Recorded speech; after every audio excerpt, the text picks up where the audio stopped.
of you out there watching today, you'll find that Lynne's going to be joining us a little bit more. We don't have a specific time frame, but maybe once a month or something. She just has so much her knowledge on how the brain works, and I need a lot of help in that regard. So it's like really a blessing for me. And this morning we're going to talk about storytelling, but I like to give everybody a couple minutes to get on and remind you that if you want to make a comment, which we really love to have comments, that you have to click that little thing. If you haven't been on before, they have a little link you have to go on, because Facebook won't let Be Live, which is what we're on today. They won't let Be Live or Facebook or anybody, or YouTube or anybody, show your name without your permission. So it's a good thing. And I'm going to copy the link right here. And then, because it actually said due to Facebook restrictions. So that's where that comes from. Put it in here. And then you just click on there, and it's giving them permission, and your name will show up. That way, when you say hi from Ohio or New York or wherever you are, it's going to show up. If you've done it before, it'll let you do it every time, so you don't have to click that link every time. So that's our housekeeping to get started for the morning. And Lynne, so what's the weather like in Chicago? That's where you are. It is, according to my computer, and fortunately my windows as well, 64 degrees and mostly sunny. Oh, that's not so bad. Yeah, we had that spate of 90-degree days here, and I'm glad that at least for this week, they're gone. And you have pretty high humidity there, if I recall. Well, we got Lake Michigan right here, which is its own great source of humidity. Right, yeah. I lived there for 10 months. It's kind of the longest 10 months of my life, I have to say. On behalf of Chicago, I apologize for that. But and we were there, we came in, I think it was August, which was like hot and humid, and then stayed through the winter, which was horrendous. It was so cold and so gray. So I admire you and send you all the sunshine I can, all through the cloudy winters. But I love downtown Chicago. It was so cool, and I love taking the train. So it had a lot of great things about it, but I'm such a finicky weather person. It didn't work so well for me. So, and Kathy, good morning, says it's 61 and sunny in Kansas City. Wow, good. So you're not too, sounds like Chicago and Kansas City are similar today. I don't know where we are. We might be at 89 degrees already today. We're in quite a hot spell right now. That's just kind of the way it is. But it really doesn't bother me so much. Yeah, it's hot, but I kind of stay inside or whatever. I can go get in the pool. And Karen, good morning as well. So this week I was, as I talked to y'all last week, I got to talk with my cousin. I just wanted to let y'all know, my cousin that I had not talked to in 40 years, and could be a little more than that. I was in college. I think we tried to figure it out about my third year of college was about the last time I saw her. And so that is way too long for a first cousin. It's like, oh my gosh. But it was wonderful. It was just so wonderful. And we were just talking about so many things. Our first call was a 3-hour phone call, as you might guess. So we both had time. We set aside the time to talk. And we're going to make sure we keep connected now. We're not going to wait 40 years till the next time. But she has such a story in her life.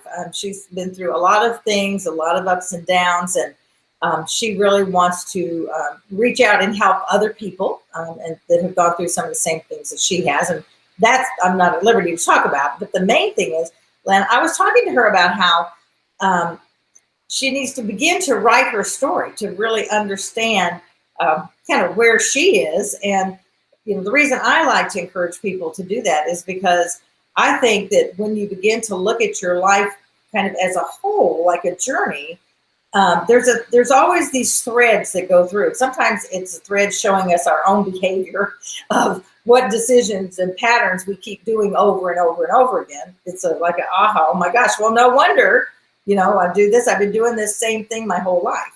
Those are pretty big ahas. And then, the other thing for me as a Christian woman is I love it because then you can see the pattern of how God has been so faithful and how he's brought you through all these different things, whatever it is, because everybody's got a journey. Our roadmap just goes everywhere. And some of us, are real swiggly. Some of them are nice, straight, and, I don't know too many people that had that nice straight road. But I was encouraging her to actually take her spiral. And any of y'all who've been around me very long know that I'm a real proponent of spiral notebooks. And to write it. And I was trying to explain to her, I said, well, because there's something, so you can do it on the computer, and that's easy because, it does, and you can move things around and shift them. But when you're writing it down, there's something that happens when your hand goes from left to right. And you're writing this thing down. And I told her, it just makes me more creative, and it reminds me more. It's like I could get in this deep thought, and there is something about writing it. So what is it, Lynne? Because I know you will tell us, what is that? That's true. Delinda's absolutely right. I'm a neuroscience nerd, so I study how the brain works, and then I translate that into, all right, so if this is what's going on inside my head, what does that mean in the real world? And what you're talking about is absolutely right. Because the left part of your brain, the left hemisphere of your brain, is more your language center.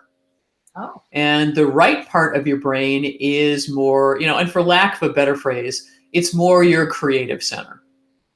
Okay. So your left brain is more linear. Your right brain is more connecting the dots in a disparate way. So when you're thinking about stories and writing them down, the left part of your brain is activated because you're thinking in words. But the right part of your brain is activated because your hand is moving across the page. So just that physical movement of writing something down stimulates the right side of your brain, which means that both sides of your brain are now active and talking to each other and working together. And you can remember more things, you can be more creative, and each side is stimulating the other. And you're absolutely right about the computer. Although it can be much faster, there's something about writing across a page that's much more stimulating to your right brain than just sitting there at the keyboard, because the movement of your fingers is not enough to really get your right brain activated. So when you do this, when you physically write something down longhand, sometimes the old ways are the best ways, then you're getting both sides of your brain to work with you. And it's funny, because I've had people who told me that they use computer programs to brainstorm. And I've invited them, no, try it longhand. And I had one client who said, no, I like my computer program too well. And I said, okay, just give me the benefit of the doubt and do it once. Do it once longhand. 5 minutes of brainstorming, see how many good ideas you come up with. And I got a call the next day saying, I really didn't want to do this, and I didn't think it was going to make much of a difference at all. But you were right. When I sat down there and wrote things out longhand, I came up with about 2 times the number of ideas that I would have if I just sat down and done it at the computer. He said, so I now know it works, and this is what I'm going to do. So even the skeptics can be convinced that this works better, give it a go. Yeah. And I don't know, somehow I've just always known that. I used to love yellow pads. Remember the days of yellow pads? Mm-hmm. I would just write and fill up yellow pads because, well, first of all, when I was doing this and in college, we didn't have computers. All there was a typewriter. And so you're not going to compose on a typewriter that also you can't fix the mistakes. So we had to, we all in our age group had to start on on a page. And so, and I remember taking my yellow pad, and sometimes I would flip through the pages and I would put a topic, depending on what it was I was writing, on yellow page here, and then flip through and put it. And then at the end, I would take all my pages and try to put them in order of where I wanted it to go at the end of the thing, mm-hmm. Just to try to, because sometimes, wouldn't you agree, Lynne, and you can, address this as well. We start one place on writing down our story or in our life, and it reminds us of something else. And so what I do is I have to go write it someplace, or I'm going to forget that thought. Because if I expand on it there, now I've forgotten where I was. So, but I think that's part of what's happening is your brain's firing up, right? And it's creating. And so then I take, flip over and I'll write this down, just the thought. And that way I know I can go back to it the next time. So is that part of that's happening? And for me, I take a look at it as we were talking about the left brain and the right brain. And it's true, these things do not work in a vacuum. They actually do talk to each other, but different functions are kind of specialized in different parts of the brain. And and the scoop is that when you're talking about the left brain and the left brain, which is the more organized, the more linear, and the right brain, which is the more creative associative brain, these things do feed off each other. And I say, know which is your dominant approach. So if you're more of a left brain dominant person, you're organized, you're logical, you like things to flow in a certain direction. And if you're more right brained, then flow is the big thing for you. And so I'll give you an example as far as brainstorming goes. If you're brainstorming about writing down your story, if you happen to be left brained, there's something called mind mapping that you should use. And basically what you do is you put the topic of whatever it is you're brainstorming on in the center of that page, that yellow page. And so it could be my life story. And then what you do is you circle it. And then you set a timer for 5 minutes. And then you write down phrases that remind you of things that have happened to you. So it could be one is 16th birthday. So you write that down and circle it and draw a line back down to the center topic. And the next one could be brother is born. So you write that down and circle it and draw the line back down. So what's happening here is that you have one entire page filled with your topic in the center, and then all of these phrases around it, which remind you of the stories that are important to you. And then when the 5-minute buzzer goes off, you stop, because you will be able to, in 5 minutes, get the most important things that you want to focus on. And then what you can do is kind of what you were talking about, Delinda. You look at the different phrases and you decide, all right, what's the most important, or what's the best chronological order? And then if I decide that the birth of my brother is the most important thing, then above that little circle, I write number 1. And if my 16th birthday is the second thing that's most important, I write number 2. And the things that I've written down that really don't make any sense at all, but I was just writing so I keep writing, because we all have those pauses in our brains and we're not quite sure what to do next. Those things I just put a big X through. Which means that at the end of maybe 7 minutes, I have my topic in the center, I have all of the things that I want to talk about, and then I have number of importance or chronological order, or however I want to organize these things. And I have an outline right there that's easy for me to see. And it's organized and it's logical, and I get that. Because yes, I'm one of those left brain people who appreciates that. So mind mapping works best for me. But if you happen to be more of that creative, in the flow, don't need a whole lot of organization kind of person, then what's best for you on storytelling is called free writing.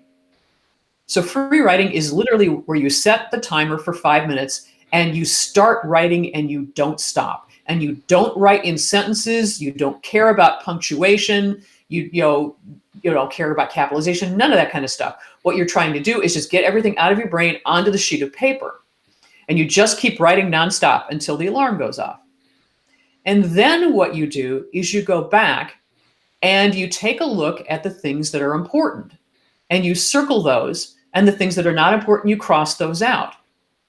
And then you organize them. So it's the difference between having the one sheet that looks really clear for those who are left-brained and need that kind of organization, and it's the flow for the creative people. Yeah, so write down in the chat whether or not you think you're a left-brained organized person who would benefit from mind mapping, or you're a right-brain creative flow kind of person who is more of a free writer.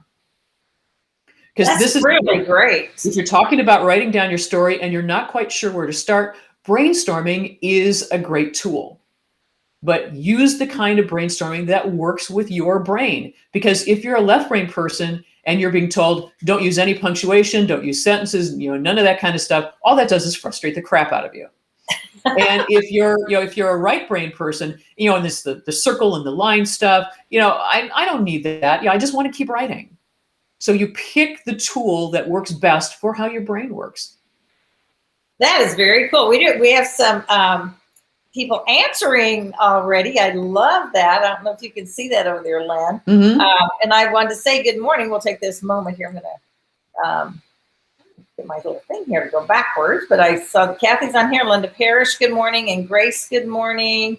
Mary Helen Keller, yay. All right, great that you guys are here. And so we have, let's see here. I bet Lynn knows it. I'm reading the 12-week year. I bet Lynn knows this one. Mm-hmm. That's the name of a book. Obviously, I don't even know the name of it. So there we go. Linda's right brain, Grace's left, Kathy left. I'm trying to think of which one I am because I love the circle thing, and I do that because I don't know, it looks like flowers on a page. There you go. Uh-huh. But sometimes, and I don't know, so maybe I call it the brain dump. You're calling it something very nice, like free brain. But that, it feels so good to just do that sometimes, to just kind of write all those things. So I don't know if maybe I don't know for sure which one I am totally. Yeah. Well, and when that's the case, try them both and see what just feels better for you. Yeah, and I think maybe at certain times different ones do, depending on what it is, whatever subject is that I want to write about. Mm-hmm. So so let me tell you something that happens with me all the time. And I have a feeling, I've never thought about it with this, is that I am a doodler. I cannot, no matter where like right now, even this morning, and Len, when you and I have our talks, I always have a piece of paper. Having a piece of paper and a pen together, and at church, I cannot focus on what the people are saying as well as what I'm writing down. So if I have it and the words catch and I want to remember that phrase or that scripture or whatever, what is that? Does that have anything to do with what we're talking about? Well, and what ends up happening is that when you write things down, it moves information from your short-term memory into your long-term memory, which helps you obviously remember it better. Which is why, back in the days when you and I were in college and we would sit in class and we would take notes. And that was actually very good for our brains because that helped us move information from the short-term into the long-term memory. Because here's the scoop. Your short-term memory, I call it the rule of 20. Your short-term memory can hold about 20 minutes worth of content. And then it is full. And so what ends up happening then, if we're talking about college, and you remember most of your classes were 50, 55 minutes, and some of them were even longer. And, and by the end of the class, your brain was really full. And your brain was actually full. Your short-term memory was full at the 20-minute mark. And so what you needed to do was move that information from your short-term into your long-term memory. You needed to process that so you free up more space in your short-term memory to then welcome more information in. And writing it down to know that you have access to it later is one of the good techniques to be able to do that. So taking notes helps keep your brain cleared because you have a record of it and you don't have to keep everything in your short-term memory. And then you can go back to it later and refer to it. That makes sense? Interesting. Yeah, it totally does. So why, when you go to a conference and you're going, you have 5 speakers in a row, and by the end of the day, you're just like, my brain is so full, I can't take any more. It's really true, right? Well, that's my joke, because so many conferences you say, it's like drinking from a fire hose. Like, that's a good thing. No, and for all of us, and since we're just talking about the 20-minute rule, if you are giving a presentation or running a meeting of any kind, you're responsible for delivering the information. The best thing you can do is after 20 minutes of delivering something, give people an opportunity to process it. So to talk about it, or talk about it with you, or write about it in the chat, or do something where they can start clearing out their short-term memory, so then it will be open enough to get the next bit of information you're going to share with them. So it could be having them ask you questions, or it could be having them take notes, or it could be, write things in the chat, or do things in breakout rooms, or do something to make the information they have learned their own. So that clears out the space, and then their brain is now more open to accept more stuff. Because otherwise, after 20 minutes, you're just done. Just right.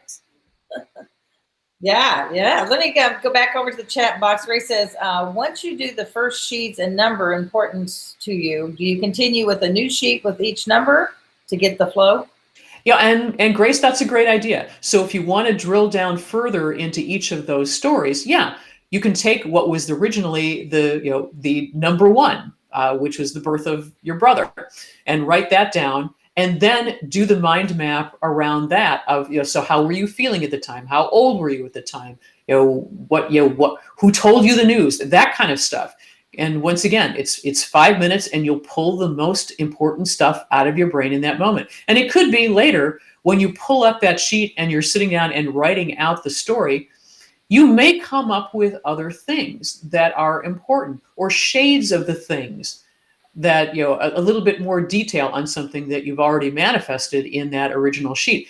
But it makes it a whole lot easier for you to organize your thoughts. It's not just this maelstrom of words that's circling around you, and you grab one and you seem to have missed a whole bunch of other ones. It's just really good to, once again, it's 5 minutes. And it's 5 minutes of brainstorming. It's the best use of your time. And then you can figure out what to do with that stuff later. But you're absolutely right, Grace. All right. What was then an idea on the first mind mapping sheet becomes the center topic on the next one. And I love that. And I think too, sometimes, and one of the suggestions I'd give in general is, as you think of things, you can even be, when you're driving down the road, look, you have your spiral or talking to your phone or something. Once you start this process, what I find is then my mind stays there, for a while. It's really cool. And it's like other ideas will come, oh, I forgot about that. Or a little funny story that you had with your sister. You can just speak it into your phone, or just write just a one-line something that then you can come back to and do that expanding on. This is a wonderful process. I love it when I get into that. Mm-hmm. And that's what we really encourage you to do, because you never know where you're going to use these. It might be a collection of this life story that you just want to share with your children or your family. It might be something that you might wind up putting in a book because it's going to help somebody else. Many people, that's where it starts. But you really have to understand yourself and what are these highlights and things that you've gone through. And like I said, those threads that go through it, as well as just when if you're out talking to people and doing speeches, let's say, and they give you a topic and you're looking to writing, your speech. What are you going to talk to them about? What are some of your stories that you already, because if you've done this, you have a bunch of stories, and you can go pull a story like, oh, this would really fit over here. And you don't get up and tell a 20-minute story. Okay. We're talking about, you may write a lot about it, but when you go in front of a group, you're going to do a little tidbit. Oh, I remember when I was in college and this person said this to me, and then it's over. I mean, it's not like you're going to dwell on these things, but when you have your resource already there because you've been doing this and writing this down, it's really helpful. Mm-hmm. Yeah, that's absolutely right. Here's another resource for you. There's a book out there called Whoever Tells the Best Story Wins by a woman named Annette Simmons. I love her ideas. I hate her book. So let me give you the 10,000 foot view of it, so you don't have to read the book unless you want to dig more deeply into it. And so what she says is that there are 6 different ways to tell stories strategically. Meaning, if you're writing your life story, you've got a purpose behind that, as Delinda was talking about. Maybe it's to share it with your family. Maybe it's to share it with others who can learn from it. But when you're speaking, or you're telling a story to a friend, or you're telling a story because you're giving a presentation somewhere, there needs to be a reason for you to tell a story. Because a lot of us tell stories because we want people to laugh with us, to like us, to, dislike people we dislike. There are all kinds of reasons to tell stories, but I say be strategic. And Annette Simmons comes up with 3 different ways to tell stories strategically. The first type of story is called a who I am story. And the purpose behind telling a who I am story is to show that you are human and approachable. And you do that by revealing a flaw, a mistake that you've made, and what you've learned from it. So that's the who I am story. The second type of story is the why I'm here story. And you tell those kinds of stories to show people that you are here to work with them, that you don't have a hidden agenda, and you really want to work with them to accomplish something. Interesting. Third type of story you can tell is a teaching story. So a teaching story shares a lesson in a memorable way. And one example would be the boy who cried wolf story. We've all heard it. It's the kid's sitting on the side of a mountain. Don't get me started on the brains of teenage boys and how underdeveloped they are. And he's minding the sheep and gets bored and decides he's going to run down to the village and tell everybody a wolf is there, which of course is what he does. And everybody runs up to the hill. And of course, there's no wolf, and the kid laughs his butt off. And then of course, because he's a teenage boy with an underdeveloped brain, he does it again. And then of course, the third time the wolf shows up, and he runs down to the village and nobody believes him. And we tell our kids these stories and have these stories told to us because the moral is, when you lie to me, I can't tell what's truth and what's not, and I can't keep you safe. So that's a teaching story where we share a lesson in a memorable way. Another type of way to tell a story is a vision story. So a vision story talks about why we're all working together to accomplish something. So it inspires us and brings us together. Fifth type of story is a values in action story. And this is where we take an intangible like integrity, and we tell a story about it so that the person that we're speaking with understands how we define integrity. Because we all have our own definitions of intangible things, like integrity or customer service or diversity, whatever. You have your impression. When you tell me a story about what that means to you, then I understand. And I can talk about how it's the same or different than what integrity means to me. And the sixth and final type of story, it's one of my favorites. It's called I know what you're thinking story. So the I know what you're thinking story, the purpose of it is to call out an objection somebody has before they even raise it, and then explain to them why it's not a problem. Wow. So all of the stories that you have that you want to share with people, you can use this as a simple way to categorize those stories. So if I'm speaking with a client and I'm getting the sense that they're going to object to something, or maybe they already have, instead of getting defensive about it, what I can say is, I get it. And if I were you, I'd be concerned about this too. But here's what I know. So let me tell you a I know what you're thinking story. I was asked to give a 15-minute keynote on the power of resume to a bunch of high school students who were there to write their resume that evening with the help of some adults. And they titled this "The Power of Resume," and I thought, heck, I'm bored. A terrible title. So how am I going to reach these kids? And I stood up in front of them and said, if you ask any of the adults who are here to help you tonight about how they feel about writing resumes, they would get a look on their face like a cat hawking up a fur ball. None of us like to do resumes. But the truth is, you're getting out of high school. You're looking for a job. Nobody's going to hire you without one. So how are we going to make this process palatable for all of us? How can we do this so that we can get what we want? So I'm going to ask you a question.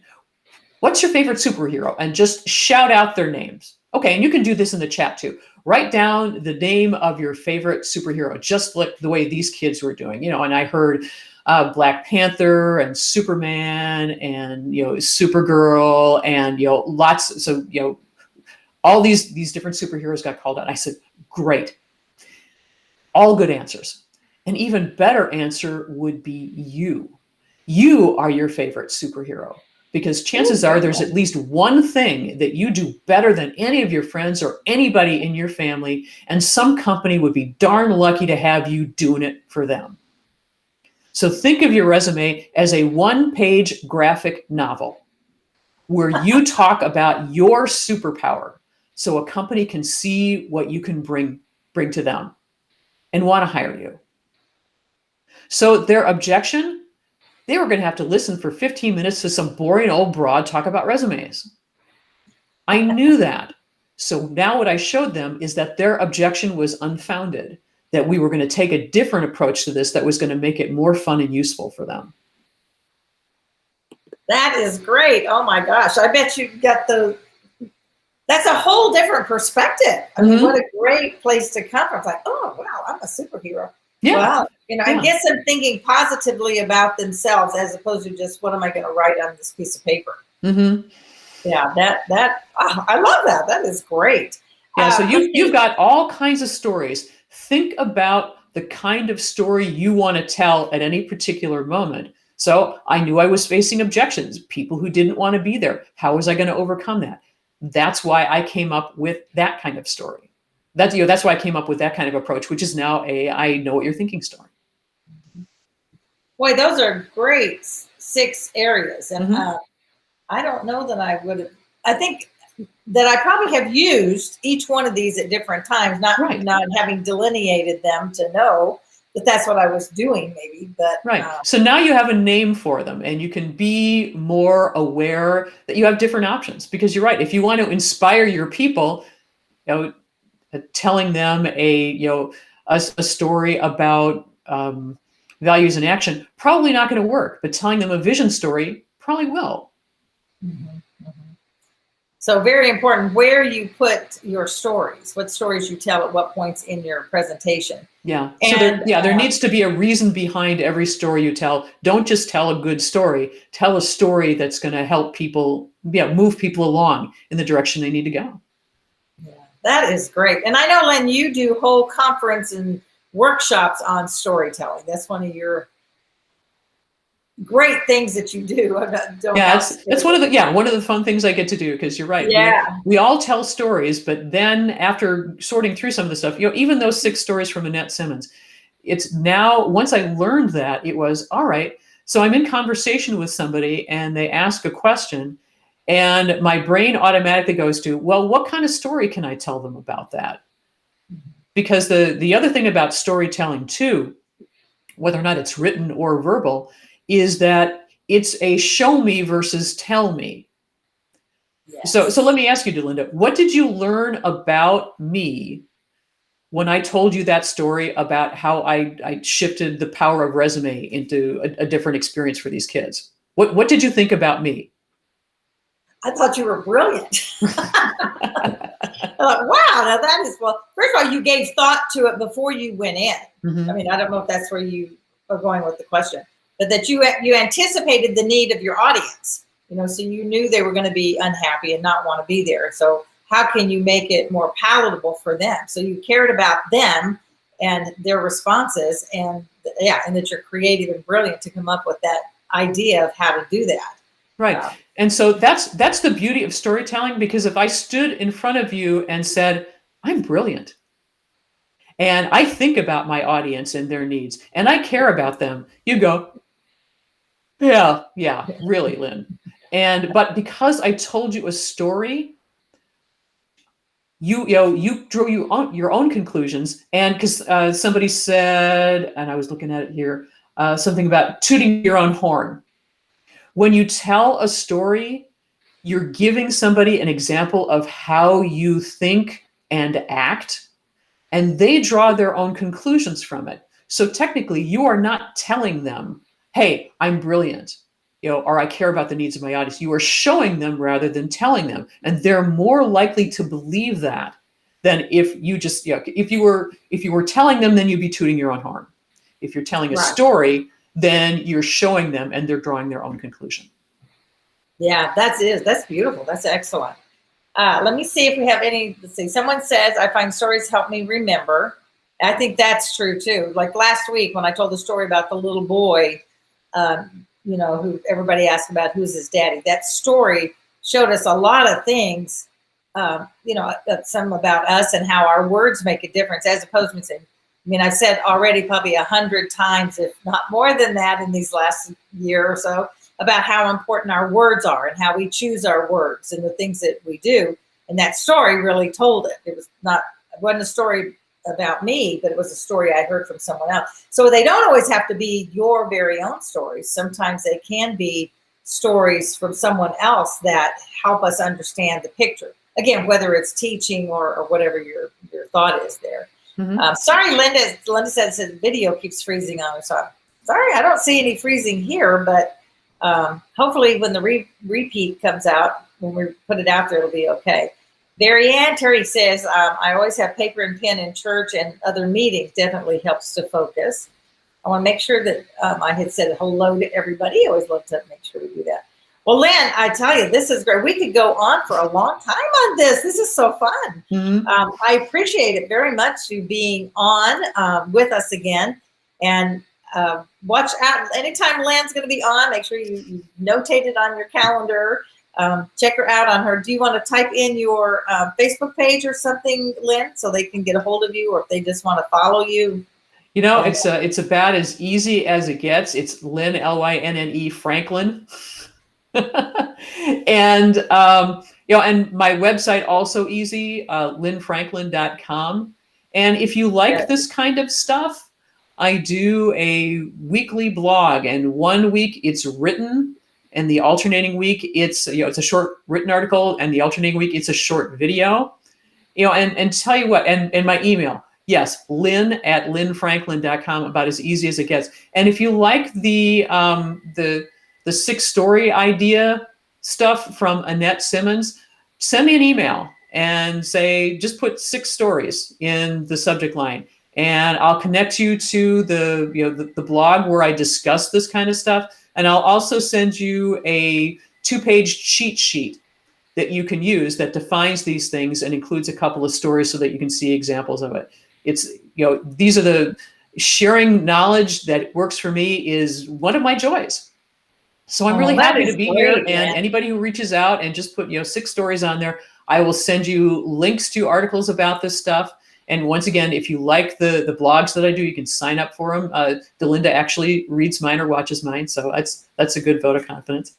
And I'll also send you the cheat sheet on the story stuff, so you can have a quick and easy reference tool. Thank you, Lynn. That is so generous of you. Thanks so much. Happy to do and I will tell you, there are no dates. We don't have anything set up yet, but Lynn has agreed, depending on where and when, but she's agreed to be part of the next retreat, the next 1 or 2 day retreat that we have when we all come together from across the country, that she will be one of the teachers or mentors or whatever we want to call it, but she's going to be the hangers outer. Yeah, I'll be a hanger outer. Hanger outer. So it'll be awesome. So, well, we are over our time, which, say la vie. Like, this is so great. We never want to do this. So again, everybody, remember, like I always say, I know you get so tired of hearing this. Maybe you do. But I never get tired of saying it because it is so, so true. Life is not a matter of chance. It's a matter of choice. So choose wisely, go out, make it a fabulous week, and start writing down your stories. Thanks, Lynne. Thanks, everybody. Have a great week. Bye. Bye.